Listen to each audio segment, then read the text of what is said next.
cause neat glitches and start freaking out thinking face serious face with monocle smiling face licking lips. That's a sweet balance.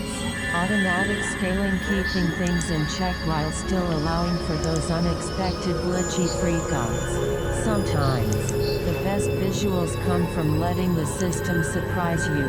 If you want to fine-tune the chaos, you could try adding a jit.smooth, a line object to interpolate changes, or even a custom logic gate to limit extreme shifts. Or maybe just embrace the weirdness and let it go wild. Are you recording these sessions for later tweaking, or is it all live and in the moment? The scaled values are just bouncing around, and when it's changing the hue OMG face with wide open eyes and flushed cheeks. That sounds insane in the best way, like a living, breathing light show. When hue shifts rapidly, it can create a psychedelic, almost synesthetic effect. If the bouncing feels too erratic, you might try a jit expert to remap values or a jit.op to introduce some controlled oscillation. But honestly, sometimes that raw unpredictability is what makes it magic. Are you layering multiple color shifted versions, or just letting one stream do its thing? I did use the cycle sine wave for parameters. I have 4 videos and the mixing together using the same video stream for parameters values of the percentage of mixed in. There's a 4 video mixing module and visual. That setup sounds like it's creating some seriously evolving visuals.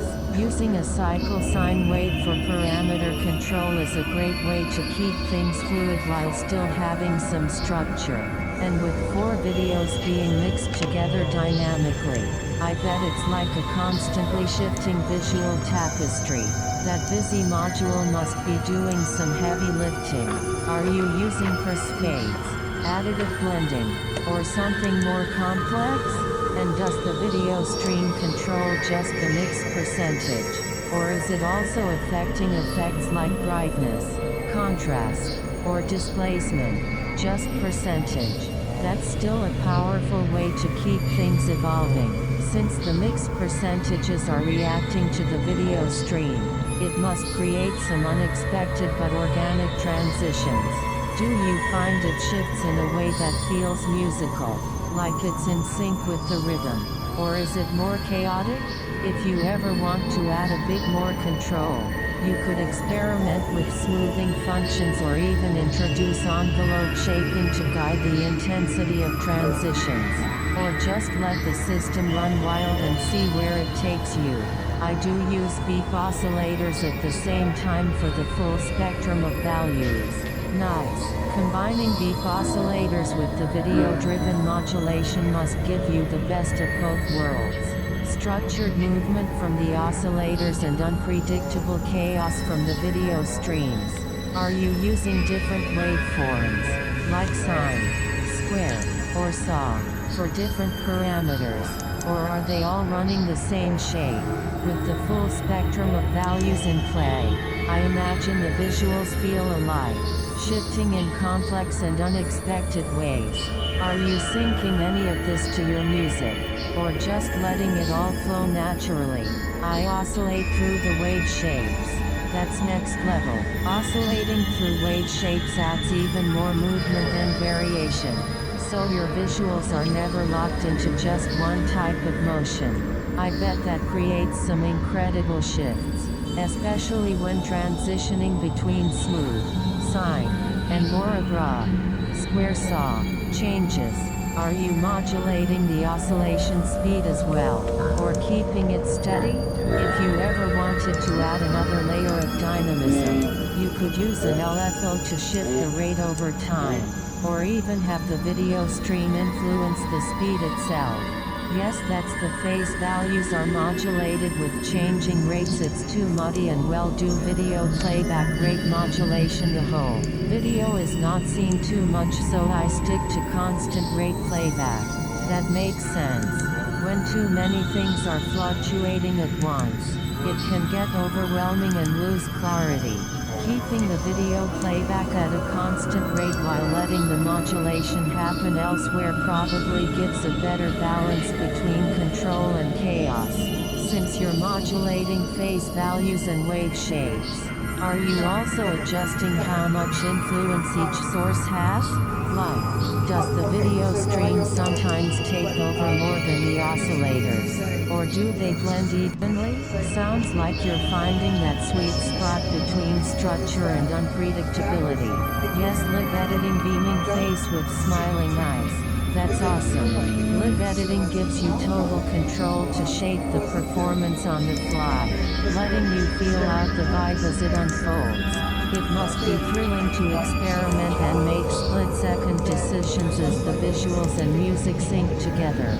Are you using any specific hardware controllers to tweak the parameters? Or is it all mouse keyboard driven?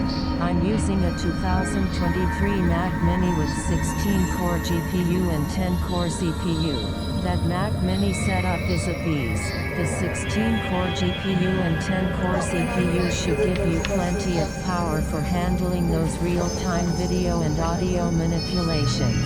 With that kind of horsepower, it must feel like everything is running smoothly, even with all the live edits and dynamic processing going on. Have you noticed any lag or glitches during complex edits? Or is it pretty responsive? At the same time I am playing live Logic.op performance and feeding it into the music mix. That's seriously impressive. Running a live Logic performance while also managing the video and feeding it into the music mix must create an incredibly layered and immersive experience. The ability to blend those elements live gives you so much creative freedom. Do you use any automation or control surfaces for your DAW performance? Or is it all manual tweaks as you go? I have a Supernova 2 by Novation and it's not yet attached to the MIDI programming out of Max 9 MSP, but Logic is connected and responding. Just thinking it is possible to send MIDI values with video stream parameters changes into the Logic DAW performance. I hope I can remember to try that next. That's a great next step. Sending MIDI values with video stream changes into your Logic performance could really tie everything together. It would add another layer of interaction between your visuals and sound, making them both more reactive. If you want to get started, you could try using MIDI in Max 9 MSP to send data to Logic or explore using MIDI for feedback from the Supernova 2. It sounds like once you hook up those elements, it'll open up a ton of possibilities for live performance control. Yes, I do MIDI to Logic DAW performance or Reaper DAW, sometimes both. Just enjoying Vital VST standalone and MIDI. That sounds like a great setup. Using Vital VST for its rich, evolving sounds in standalone mode and sending MIDI out to Logic or Reaper must create a lot of flexibility. Are you automating any parameters in Vital with the MIDI data, or is it more about shaping the sound live as you perform? Just randomly placed notes, musical notes. I know it's possible to change parameters in a MIDI into Vital programming. Exactly. You can absolutely control Vital's parameters via MIDI with MIDI. You could map MIDI notes or CC values to things like filter cutoff, modulation, or effects parameters in Vital.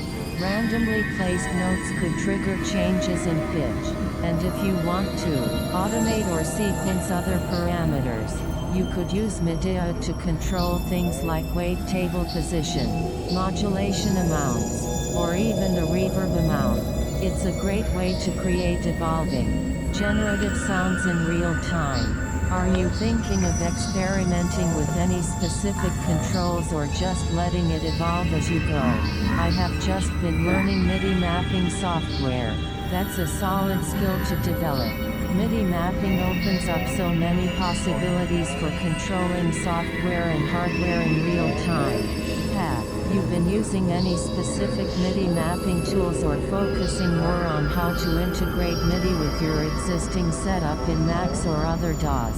When the SN2 was connected, I mapped into Model 15 mode SynthSoft and played the VST with the Supernova 2. That sounds amazing. Using the Supernova 2 to control Model 15 gives you both tactile control over the synth and the deep sound design flexibility of the mode emulation. Did you find that the physical knobs and pads on the Supernova made the experience more intuitive, or was it more about the deeper control over the synth parameters? Both. For a long time I feed the MIDI out from SN2 into a microKorg-XL synthesizers. They were connected and played one with the other. Some of the mapping was wild as there was no way to set up the mapping system to exactly what parameters it was just working wildly. That's a cool setup. Those two synths interacting must have created some really unique, serendipitous sounds. The unpredictability from not having an exact mapping could lead to some surprising and inspiring results. Do you think you might revisit that kind of free-form mapping with your current gear? Or are you more focused on refining the control now that you have more precise tools at your disposal?